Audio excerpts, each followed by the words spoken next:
A gente segue, inclusive, falando sobre essa questão da Amazônia, ô Bombig, porque tem coisa grave saindo hoje, notícia quente sobre isso. A Polícia Federal está fazendo uma operação contra a lavagem de dinheiro com origem no comércio ilegal de ouro, ou seja, que tem a ver também com o garimpo. Um dos alvos dessa operação da Polícia Federal é a irmã do governador de Roraima. A irmã do governador de Roraima, Antônio Denário. Os policiais foram ainda de madrugada à casa de Wanda Garcia de Almeida.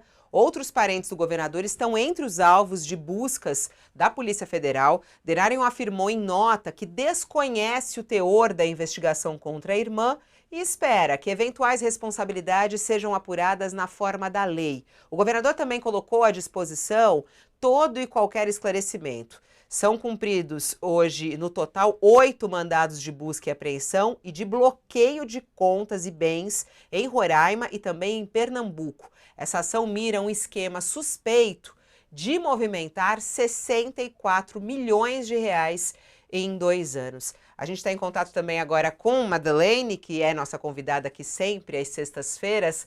Olá, Madeleine, bom dia, boa tarde.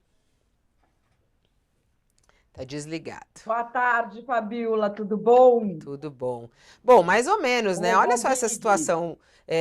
A irmã do governador de Roraima, que é o estado que está justamente no alvo de tudo isso que a gente tem falado, né? Um dos principais locais dessa situação crítica. Como é que você vê o envolvimento da irmã do governador no comércio ilegal de ouro?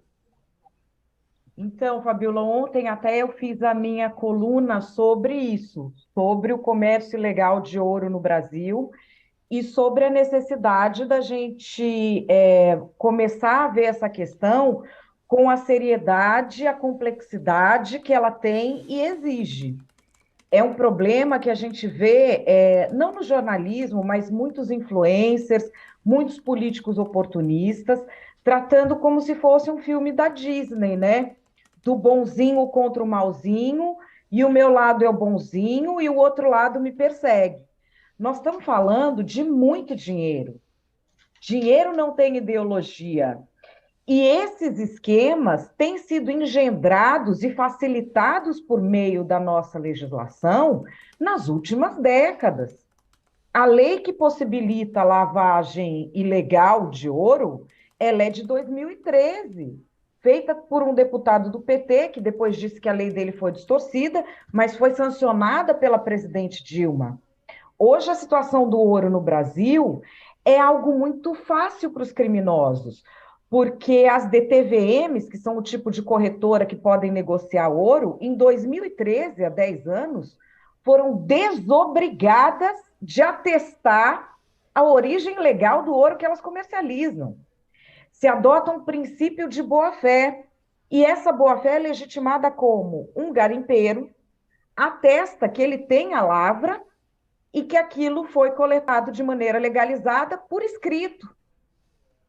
Ou seja, não tem rastreabilidade nenhuma quando ele atesta, a DTVM não precisa nem checar se ele tem a lavra ou não. O que acontece, a gente tem a irmã do governador, não duvido que se achem outros parentes de diversos políticos envolvidos.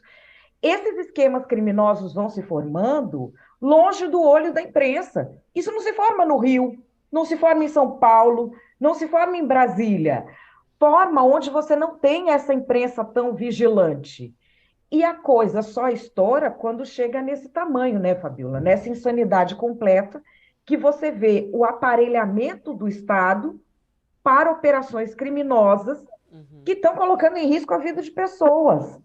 E é preciso lidar com essa situação sem esses arroubos de heroísmo, sem misturar isso com coisa de influencer, sinalizador de virtude. Na minha visão, as ações das autoridades agora estão sendo muito positivas.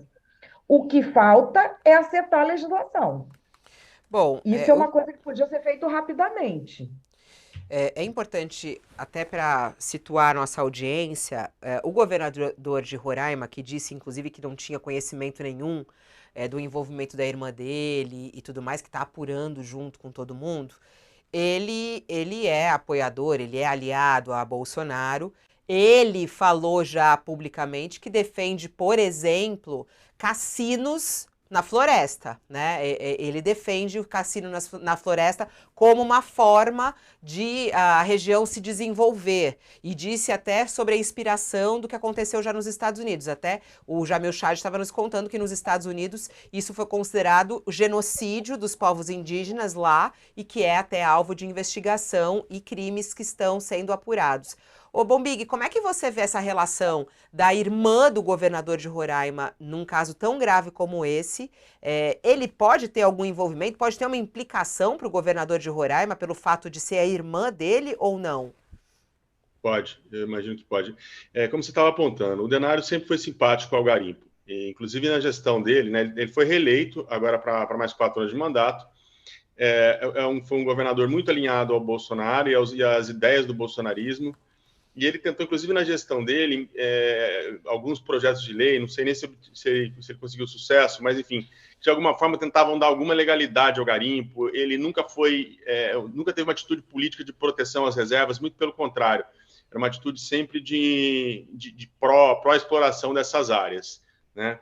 Então, esse elemento, né, se fosse o contrário, né, tivesse sido um governador que sempre trabalhou para defender, né, para proteger, mas não, ele trabalhou pró-garimpo, a gestão dele sempre foi pró-garimpo nos 4 anos. E a irmã, ele está tomando uma posição que, óbvio, é a que tem que tomar agora, esperar as investigações, mas se as investigações avançarem, de repente a irmã pode ter algum elo com o governador, com outros políticos, com outros grupos. É uma situação muito complicada, muito complicada. Acho que ele fica numa situação difícil e numa investigação que agora está na mão da Polícia Federal, né? Não vai passar pelos órgãos do Estado que ele controla, né? Será conduzido em Brasília por um governo de oposição. Imagino que deve estar um clima bem tenso, bem difícil lá no governo de Roraima hoje.